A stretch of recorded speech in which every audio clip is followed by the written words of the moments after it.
Здравейте отново! Днес е ден 2 от престоят ни в Нюрнберг, Германия. И днес ще ви разходим из базара, който все още между другото не е отворил, но пък ще разгледате малко забележителности. Срещу вас в момента виждате църквата Свети Лоренц. Тя е една от трите главни готически църкви в Стария град. Днес е неделя, между другото, и почти всичко е затворено.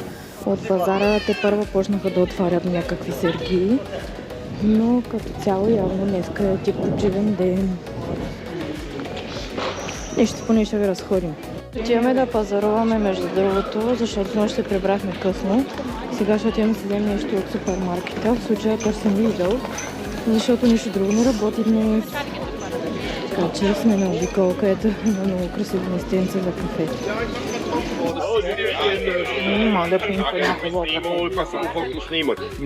Нали?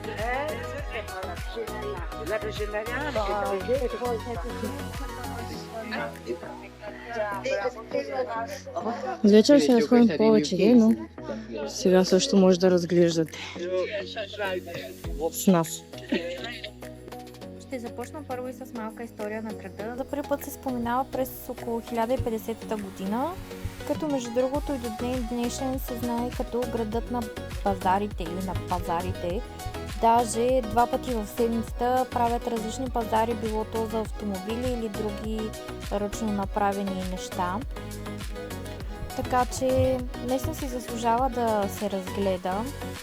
Като най-основни забележителности, които ние със сигурност ще посетим, са Нюрнбергския замък, Стария град на Нюрнберг, църквата Свети Лоренц, която вече видяхте, църквата Свети Себалт, тя е по-стара и по-тиха от Свети Лоренц, Шрионерн Брюнен, това е златния фонтан на централния площад, той се намира в края на един от базарите в момента.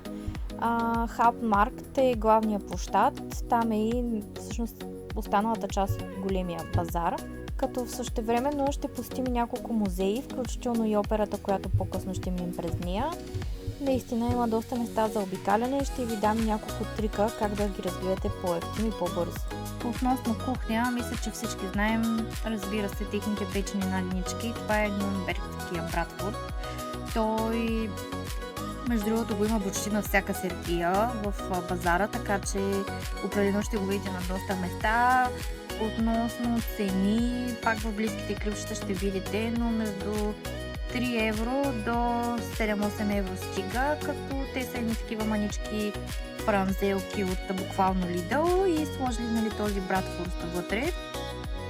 Честно казано, за 3 хапки, ако ме питате мен лично, няма смисъл. Сега ще ви разкажа малко и за самия коледен базар. Той е един от най-старите и най-известни пазари в света. Между другото, наистина историята му адски интересна. Първите доказателства за базара са около 1628 година, като се смята, че традицията започва даже още по-рано.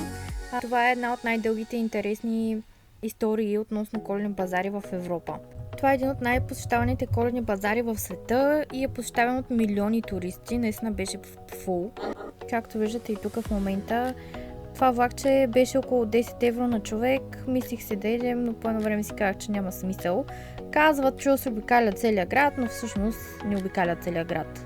Сега сме се запътили отпред, където е кулата. Това е занаятчийския базар. Ще минем през него, докато стигнем до Lidl. Тук вече се намираме в Handwerkerhof Christmas Market или така наречения традиционен празничен базар. Тук между другото се намираме в така наречения Handwerkerhof Christmas Market. Той е коледния базар, който е традиционен празничен пазар, провеждан в занаятчийския двор. По-скоро повечето там между другото го знаят като занаятчийския базар. Съчетава атмосфера на средновековен двор с ръчно изработени изделия, местни деликатеси и ръчно направени различни фигурки. Доста симпатични между другото, виждате ги тук. Между другото, това се намира точно срещу автогарата или ЖП гарата. Между другото, там всъщност то е хем ЖП гара, хем автогара, хем мол. И отдолу пък е, между другото, 2 линии или 3 на метрото се сливат. Така че е доста възлово място, да срещу него се намира точно този занаятчийски базар. Между другото, повечето там неща, както ги виждате в момента, са различни декорации, дървени кончета, елхички, украшения за елха, има кафенета. Наистина е интересно. Между другото, той мисля, че затваряше най-рано този базар, в около 8 часа вече беше затворен, докато в по-горната част на по-централното място, където бяхме и ние, и като цяло в централната част на базара работят до към 10, но ако трябва да съм честна, почти всичко, което продават, наистина е адски еднакво. Така че освен да разглеждате и да си купите някой друг магнит и чашки коледни задължително, според мен друго няма смисъл.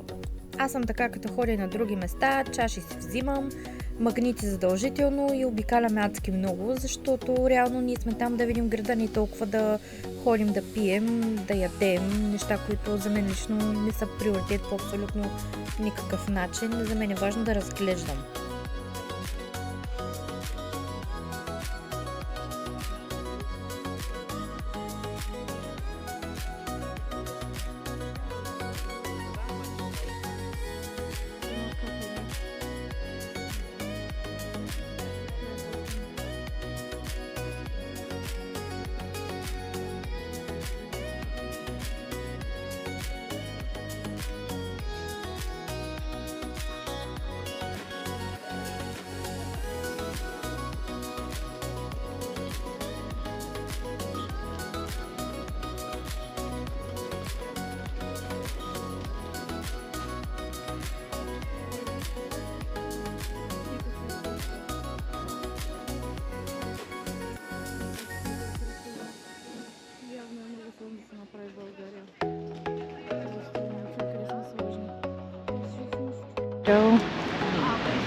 Излезнахме от базара.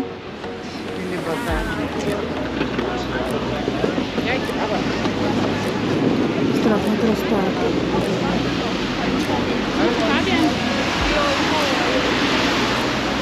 Ето ги отвънка вземаха. Не за наечиите.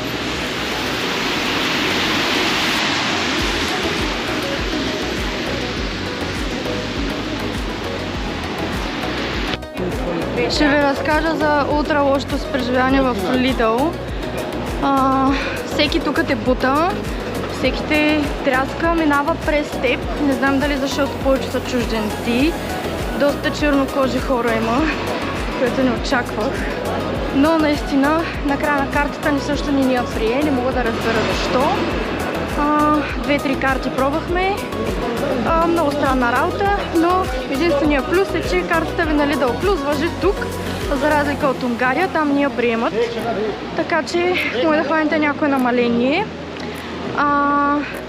Но като цяло, наистина са като ходещи блуждаещи електрони, никой с никой не се съобразява и буквално всеки минава през теб. Да, определено блъсканицата е яка. Lidl се намира в мол. В мола има достъп и до метро, така че на една спирка от метро номер 1 може да си хваните от центъра. Ако не, 10 на минути пеша ние се разходихме, така че за нас няма проблем, но като цяло е доста неудобно всеки да те бута. Исках да ви кажа относно цените. Цените са почти 2 пъти по-ниски, да ни кажа повече от тези в България. Така че си заслужава да си пазарувате със сигурност от тук, най-вече в Lidl. Не си пестете парите, ние взехме 3 огромни чанти. Едната е на гърба ми, другата е в ръката ми, трета е в майка ми. За цяло това нещо ни излезе 41 евро, буквално имаме храна за повече от седмица. Така че вие сами като дойдете ще видите едно чери, цяла паковка излиза 99 евроцента, което е под 1,95 със сигурност. Заслужава си определено да си пазарувате. Но наистина супер тъпканица, супер навалица. Не е яко това.